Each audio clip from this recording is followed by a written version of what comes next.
श्रीमद् वाल्मीकि रामायण भाग 26।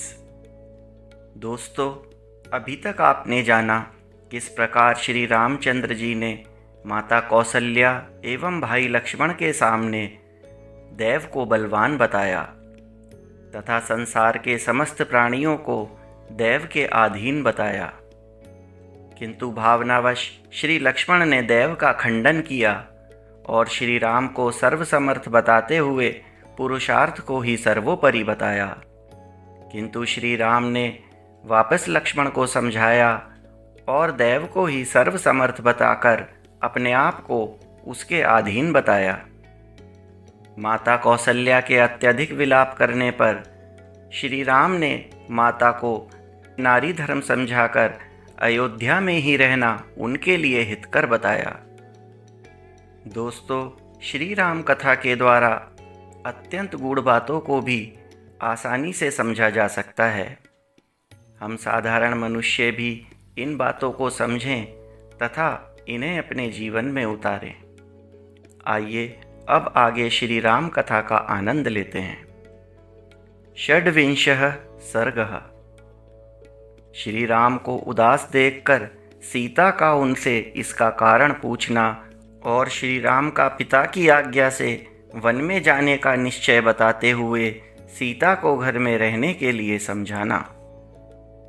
धर्मिष्ठ मार्ग पर स्थित हुए श्री राम माता द्वारा सस्ती वाचन कर्म संपन्न हो जाने पर कौसल्या को प्रणाम करके वहां से वन के लिए प्रस्थित हुए। उस समय मनुष्यों की भीड़ से भरे हुए राजमार्ग को प्रकाशित करते हुए राजकुमार राम अपने सद्गुणों के कारण लोगों के मन को मथने से लगे। ऐसे गुणवान श्री राम को वनवास दिया जा रहा है, यह सोचकर वहाँ के लोगों का जी कचोटने लगा। तपस्वनी विदेह नंदिनी सीता ने अभी तक वह सारा हाल नहीं सुना था। उनके हृदय में यही बात समाई हुई थी कि मेरे पति का युवराज पद पर अभिषेक हो रहा होगा।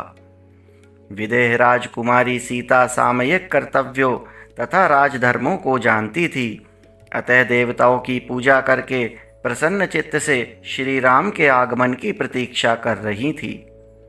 इतने में ही श्री राम ने अपने भली भांति सजे सजाए अंतःपुर में, जो प्रसन्न मनुष्यों से भरा हुआ था, प्रवेश किया।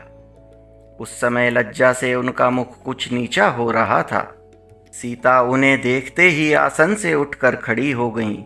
उनकी अवस्था देखकर कांपने लगी और चिंता से व्याकुल इंद्रियों वाले अपने उस शोक संतप्त पति को निहारने लगीं।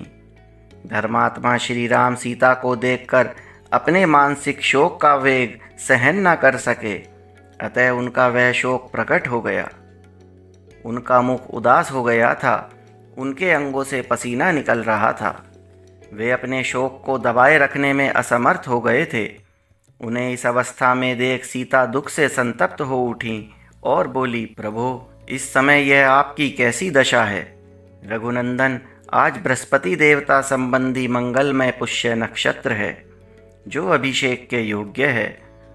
उसी पुष्य नक्षत्र के योग में विद्वान ब्राह्मणों ने आपका अभिषेक बताया है। ऐसे समय में जबकि आपको प्रसन्न होना चाहिए था, आपका मन इतना उदास क्यों है?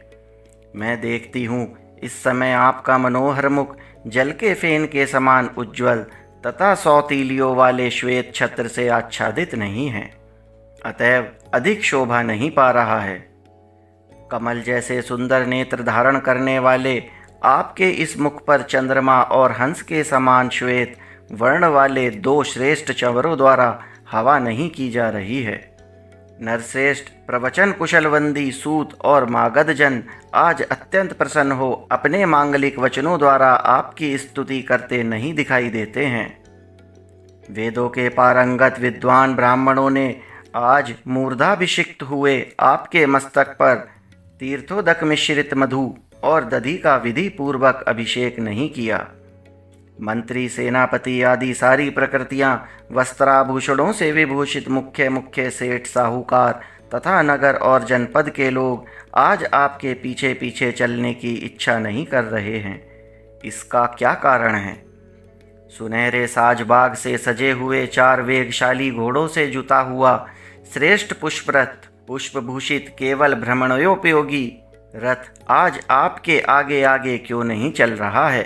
वीर, आपकी यात्रा के समय समस्त शुभ लक्षणों से प्रशंसित तथा काले मेघ वाले पर्वत के समान विशालकाय तेजस्वी गजराज आज आपके आगे क्यों नहीं दिखाई देता है?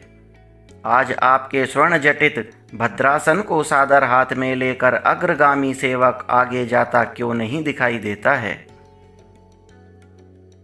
जब अभिषेक की सारी तैयारी हो चुकी है, ऐसे समय में आपकी यह क्या दशा हो रही है?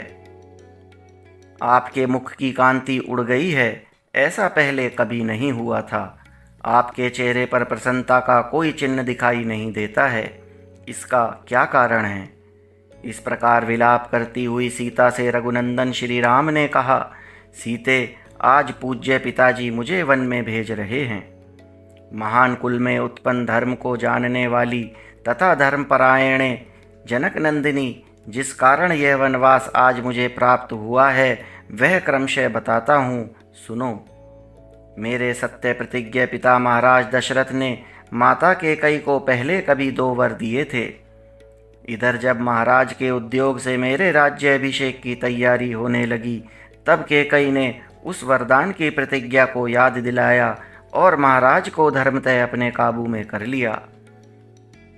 इससे विवश होकर पिताजी ने भरत को तो युवराज के पद पर नियुक्त किया और मेरे लिए दूसरा वर स्वीकार किया है, जिसके अनुसार मुझे 14 वर्षों तक दंडकारण्य में निवास करना होगा।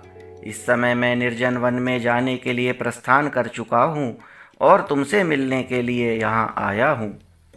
तुम भरत के समीप कभी मेरी प्रशंसा ना करना, क्योंकि समृद्धशाली पुरुष दूसरे की स्तुति नहीं सहन कर पाते हैं। इसलिए कहता हूँ कि तुम भरत के सामने मेरे गुणों की प्रशंसा न करना। विशेषतः तुम्हें भरत के समक्ष अपनी सखियों के साथ भी बारंबार मेरी चर्चा नहीं करनी चाहिए, क्योंकि उनके मन के अनुकूल बर्ताव करके ही तुम उनके निकट रह सकती हो। सीते, राजा ने उन्हें सदा के लिए युवराज पद दे दिया है, इसलिए तुम्हें विशेष प्रयत्न पूर्वक उन्हें प्रसन्न रखना चाहिए, क्योंकि अब वे ही राजा होंगे। मैं भी पिताजी की उस प्रतिज्ञा का पालन करने के लिए आज ही वन को चला जाऊंगा। मनस्वनी, तुम धैर्य धारण करके रहना। कल्याणी, निष्पाप सीते, मेरे मुनिजन सेवित वन को चले जाने पर तुम्हें प्राय व्रत और उपवास में संलग्न रहना चाहिए। प्रतिदिन सवेरे उठकर देवताओं की विधि पूर्वक पूजा करके तुम्हें मेरे पिता महाराज दशरथ की वंदना करनी चाहिए। मेरी माता कौसल्या को भी प्रणाम करना चाहिए। एक तो वे बूढ़ी हुई, दूसरे दुख और संताप ने उन्हें दुर्बल कर दिया है। अतः धर्म को ही सामने रखकर तुमसे वे विशेष सम्मान पाने के योग्य हैं। जो मेरी शेष माताएं हैं, उनके चरणों में भी तुम्हें प्रतिदिन प्रणाम करना चाहिए, क्योंकि स्नेह, उत्कृष्ट प्रेम और पालन पोषण की दृष्टि से सभी माताएं मेरे लिए समान हैं। भरत और शत्रुघ्न मुझे प्राणों से भी बढ़कर प्रिय हैं, अतः तुम्हें उन दोनों को विशेषतः अपने भाई और पुत्र के समान देखना और मानना चाहिए। विदेह नंदिनी, तुम्हें भरत की इच्छा के विरुद्ध कोई काम नहीं करना चाहिए, क्योंकि इस समय वे देश और कुल के राजा हैं। अनुकूल आचरण के द्वारा आराधना और प्रयत्नपूर्वक सेवा करने पर राजा लोग प्रसन्न होते हैं तथा विपरीत बर्ताव करने पर वे कुपित हो जाते हैं। जो अहित करने वाले हैं वे अपने औरस पुत्र ही क्यों ना हो, राजा उन्हें त्याग देते हैं, और आत्मीय न होने पर भी जो सामर्थ्यवान होते हैं उन्हें वे अपना बना लेते हैं। अतः कल्याणी, तुम राजा भरत के अनुकूल बर्ताव करती हुई धर्म एवं सत्य व्रत में तत्पर रहे यहाँ निवास करो। प्रिय, अब मैं उस विशाल वन में चला जाऊँगा। भामिनी, तुम्हें यहीं निवास करना होगा। तुम्हारे बर्ताव से किसी को कष्ट ना हो, इसका ध्यान रखते हुए तुम्हें यहाँ मेरी इस आज्ञा का पालन करते रहना चाहिए। सप्तविंशः सर्गः। सीता की श्री राम से अपने को भी साथ ले चलने के लिए प्रार्थना। श्री राम के ऐसा कहने पर प्रियवादिनी विदेह कुमारी सीता जी जो सब प्रकार से अपने स्वामी का प्यार पाने योग्य थी, प्रेम से ही कुछ कुपित होकर पति से इस प्रकार बोली, नरश्रेष्ठ श्री राम, आप मुझे ओछी समझकर यह क्या कह रहे हैं? आपकी ये बातें सुनकर मुझे बहुत हंसी आती है। नरेश्वर, आपने जो कुछ कहा है वह अस्त्र शस्त्रों के ज्ञाता वीर राजकुमारों के योग्य नहीं है। वह अपयश का टीका लगाने वाला होने के कारण सुनने योग्य भी नहीं है। आर्यपुत्र, पिता, माता, भाई, पुत्र और पुत्रवधू ये सब पुण्यादि कर्मों का फल भोगते हुए अपने अपने भाग्य शुभाशुभ कर्म के अनुसार जीवन निर्वाह करते हैं। पुरुष प्रवर केवल पत्नी ही अपने पति के भाग्य का अनुसरण करती है। अतः आपके साथ ही मुझे भी वन में रहने की आज्ञा मिल गई है। नारियों के लिए इस लोक और परलोक में एकमात्र पति ही सदा आश्रय देने वाला है। पिता, पुत्र, माता, सखियाँ तथा अपना यह शरीर भी उसका सच्चा सहायक नहीं है। रघुनंदन, यदि आप आज ही दुर्गम वन की ओर प्रस्थान कर रहे हैं तो मैं रास्ते के कुश और कांटों को कुचलती हुई आपके साथ आगे आगे चलूँगी। अतः वीर, आप ईर्ष्या और रोष को दूर करके पीने से बचे हुए जल की भांति मुझे निशंक होकर साथ ले चलें। मुझ में ऐसा कोई पाप अपराध नहीं है जिसके कारण आप मुझे यहाँ त्याग दें।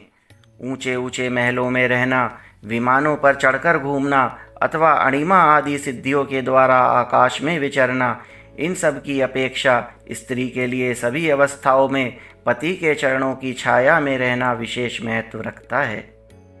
मुझे किसी के साथ कैसा बर्ताव करना चाहिए, इस विषय में मेरी माता और पिता ने मुझे अनेक प्रकार से शिक्षा दी है। इस समय इसके विषय में मुझे कोई उपदेश देने की आवश्यकता नहीं है। अतः नाना प्रकार के वन्य पशुओं से व्याप्त तथा सिंहों और व्याघ्रों से सेवित उस निर्जन एवं दुर्गम वन में मैं अवश्य चलूँगी।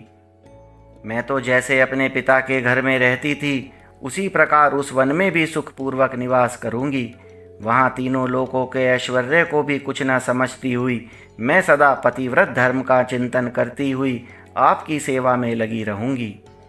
वीर, नियम पूर्वक रहकर ब्रह्मचर्य व्रत का पालन करूँगी और सदा आपकी सेवा में तत्पर रहकर आप ही के साथ मीठी मीठी सुगंध से भरे हुए वनों में विचरूंगी। दूसरों को मान देने वाले श्री राम, आप तो वन में रहकर दूसरे लोगों की भी रक्षा कर सकते हैं, फिर मेरी रक्षा करना आपके लिए कौन सी बड़ी बात है? महाभाग, अतः मैं आपके साथ आज अवश्य वन में चलूँगी, इसमें संशय नहीं है।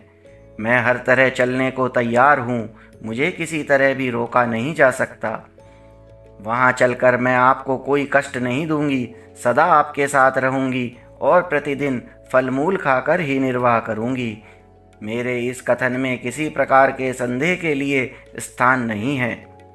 आपके आगे आगे चलूँगी और आपके भोजन कर लेने पर जो कुछ बचेगा उसे ही खाकर रहूँगी। प्रभु, मेरी बड़ी इच्छा है कि आप बुद्धिमान प्राणनाथ के साथ निर्भय हो वन में सर्वत्र घूमकर पर्वतों, छोटे छोटे तालाबों और सरोवरों को देखूं। आप मेरे वीर स्वामी हैं, मैं आपके साथ रहकर सुखपूर्वक उस सुंदर सरोवरों को देखना चाहती हूँ जो श्रेष्ठ कमल पुष्पों से सुशोभित हैं तथा जिनमें हंस और कारंडव आदि पक्षी भरे रहते हैं। विशाल नेत्रों वाले आर्यपुत्र, आपके चरणों में अनुरक्त रहकर मैं प्रतिदिन उन सरोवरों में स्नान करूँगी और आपके साथ वहाँ सब ओर विचरूंगी। इससे मुझे परम आनंद का अनुभव होगा। इस तरह सैकड़ों या हजारों वर्षों तक भी यदि आपके साथ रहने का सौभाग्य मिले तो मुझे कभी कष्ट का अनुभव नहीं होगा। यदि आपका साथ न हो तो मुझे स्वर्गलोक की प्राप्ति भी अभीष्ट नहीं है।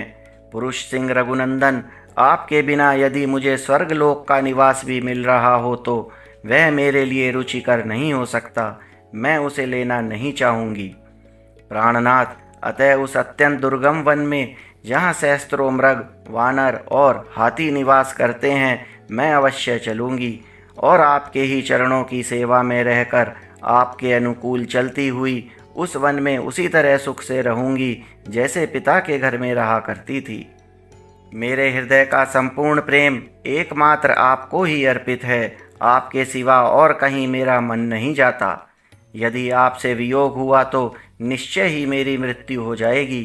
इसलिए आप मेरी याचना सफल करें, मुझे साथ ले चलें, यही अच्छा होगा। मेरे रहने से आप पर कोई भार नहीं पड़ेगा। धर्म में अनुरक्त रहने वाली सीता के इस प्रकार प्रार्थना करने पर भी नरश्रेष्ठ श्री राम को उन्हें साथ ले जाने की इच्छा नहीं हुई। वे उन्हें वनवास के विचार से निवृत्त करने के लिए वहाँ के कष्टों का अनेक प्रकार से विस्तार पूर्वक वर्णन करने लगे। अष्टाविंशः सर्ग। श्री राम का वनवास के कष्ट का वर्णन करते हुए सीता को वहाँ चलने से मना करना। धर्म को जानने वाली सीता के इस प्रकार कहने पर भी धर्मवत्सल श्री राम ने वन में होने वाले दुखों को सोचकर उन्हें साथ ले जाने का विचार नहीं किया। सीता के नेत्रों में आंसू भरे हुए थे। धर्मात्मा श्री राम उन्हें वनवास के विचार से निवृत्त करने के लिए सांत्वना देते हुए इस प्रकार बोले। सीते, तुम अत्यंत उत्तम कुल में उत्पन्न हुई हो और सदा धर्म के आचरण में ही लगी रहती हो। अतः यहीं रहकर धर्म का पालन करो, जिससे मेरे मन को संतोष हो। सीते, मैं तुमसे जैसा कहूँ वैसा ही करना तुम्हारा कर्तव्य है। तुम अबला हो। वन में निवास करने वाले मनुष्य को बहुत से दोष प्राप्त होते हैं, उन्हें बता रहा हूँ, मुझसे सुनो। सीते, वनवास के लिए चलने का यह विचार छोड़ दो। वन को अनेक प्रकार के दोषों से व्याप्त और दुर्गम बताया जाता है। तुम्हारे हित की भावना से ही मैं ये सब बातें कह रहा हूँ। जहाँ तक मेरी जानकारी है, वन में सदा सुख नहीं मिलता है, वहाँ तो सदा दुख ही मिला करता है। पर्वतों से गिरने वाले झरनों के शब्द को सुनकर उन पर्वतों की कंदराओं में रहने वाले सिंह दहाड़ने लगते हैं। उनकी वह गर्जना सुनने में बड़ी दुखदायिनी प्रतीत होती है, इसलिए वन दुखमय ही है। सीते, सूने वन में निर्भय होकर क्रीड़ा करने वाले मत वाले जंगली पशु मनुष्यों को देखते ही उन पर चारों ओर से टूट पड़ते हैं। अतः वन दुख से भरा हुआ है। वन में जो नदियाँ होती हैं, उनके भीतर ग्रह निवास करते हैं। उनमें कीचड़ अधिक होने के कारण उन्हें पार करना अत्यंत कठिन होता है। इसके सिवा वन में मतवाले हाथी सदा घूमते रहते हैं। इन सब कारणों से वन बहुत ही दुखदायक होता है। वन के मार्ग लताओं और कांटों से भरे रहते हैं। वहाँ जंगली मुर्गे बोला करते हैं। उन मार्गों पर चलने से बड़ा कष्ट होता है तथा वहाँ आसपास जल नहीं मिलता। इससे वन में दुख ही दुख है। दिन भर के परिश्रम से थके मांदे मनुष्य को रात में जमीन के ऊपर अपने आप गिरे हुए सूखे पत्तों के बिछौने पर सोना पड़ता है। अतः वन दुखों से भरा हुआ है। सीते, वहाँ मन को वश में रखकर वृक्षों से स्वतः गिरे हुए फलों के आहार पर ही दिन रात संतोष करना पड़ता है। अतः वन दुख देने वाला ही है। मिथिलेश कुमारी, अपनी शक्ति के अनुसार उपवास करना, सिर पर जटा का भार ढोना और वलकल वस्त्र धारण करना, यही वहाँ की जीवन शैली है। देवताओं का, पितरों का तथा आए हुए अतिथियों का प्रतिदिन शास्त्रोक्त विधि के अनुसार पूजन करना, यह वनवासी का प्रधान कर्तव्य है। वनवासी को प्रतिदिन नियम पूर्वक तीनों समय स्नान करना होता है, इसलिए वन दुख देने वाला ही है। सीते, वहाँ स्वयं चुनकर लाए हुए फूलों द्वारा वेदोक्त विधि से वेदी पर देवताओं की पूजा करनी पड़ती है, इसलिए वन को कष्टप्रद कहा गया है। मिथिलेश कुमारी जानकी, वनवासियों को जब जैसा आहार मिल जाए उसी पर संतोष करना पड़ता है। अतः वन दुख रूप ही है।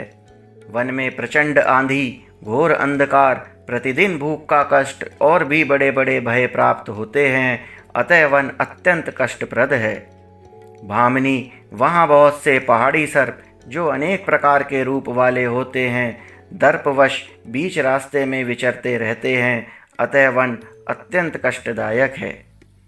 जो नदियों में निवास करते हैं और नदियों के समान ही कुटिल गति से चलते हैं, ऐसे बहुसंख्यक सर्प वन के रास्ते को घेर कर पड़े रहते हैं। इसलिए वन बहुत ही कष्टदायक है। अबले, पतंगे, बिच्छू, कीड़े, डांस और मच्छर वहाँ सदा कष्ट पहुँचाते रहते हैं, अतः सारा वन दुख रूप ही है। भामिनी, वन में कांटेदार वृक्ष, कुश और कास होते हैं, जिनकी शाखाओं के अग्रभाग सब ओर फैले हुए होते हैं, इसलिए वन विशेष कष्टदायक होता है। वन में निवास करने वाले मनुष्य को बहुत से शारीरिक क्लेशों और नाना प्रकार के भयों का सामना करना पड़ता है, अतः वन सदा दुख रूप ही होता है। वहाँ क्रोध और लोभ को त्याग देना होता है, तपस्या में मन लगाना पड़ता है, और जहाँ भय का स्थान है वहाँ भी भयभीत न होने की आवश्यकता होती है। अतः वन में सदा दुख ही दुख है, इसलिए तुम्हारा वन में जाना ठीक नहीं है। वहाँ जाकर तुम सकुशल नहीं रह सकती। मैं बहुत सोच विचार कर देखता और समझता हूँ कि वन में रहना अनेक दोषों का उत्पादक और बहुत ही कष्टदायक है। जब महात्मा श्री राम ने उस समय सीता को वन में ले जाने का विचार नहीं किया, तब सीता ने भी उनकी उस बात को नहीं माना। वे अत्यंत दुखी होकर श्री राम से इस प्रकार बोली। कथा अगले अंक में जारी रहेगी।